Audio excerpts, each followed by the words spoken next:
சென்னை ராயபுரம் தொகுதியில் போட்டியிடும் அதிமுக சார்பாக முன்னாள் அமைச்சர் ஜெயக்குமார் ராயபுரம் தொகுதியில் பல்வேறு இடங்களில் தனது பிரச்சாரத்தை மேற்கொண்டு வருகிறார். அதன் ஒரு பகுதியாக சஞ்சீவிராயன் கோவிலில் சுவாமி தரிசனம் செய்த அவர் பின்னர் கப்பல் போஸ் தெரு, பாலு தெரு உள்ளிட்ட பகுதிகளில் மக்களை சந்தித்து வாக்கு சேகரிப்பில் ஈடுபட்டார். அப்போது அங்குள்ள குழந்தையை கையில் தூக்கி விளையாடி மக்களுடன் கலந்துரையாடி இரட்டை இலை சின்னத்திற்கு வாக்கு சேகரித்தார். ஏராளமான அதிமுக தொண்டர்கள் கையில் பதாகைகளுடன் இரட்டை இலை சின்னத்திற்கு வாக்கு சேகரித்தனர்.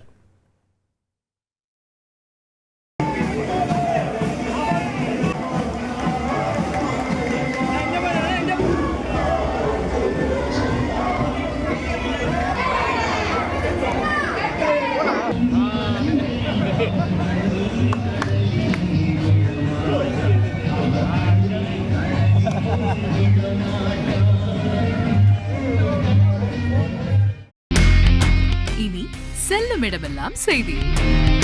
தந்தை டிவியின் வாட்ஸ்அப் சேனலை ஃபாலோ பண்ணினா செல்ல இருக்கும் இடமெல்லாம் செய்தி.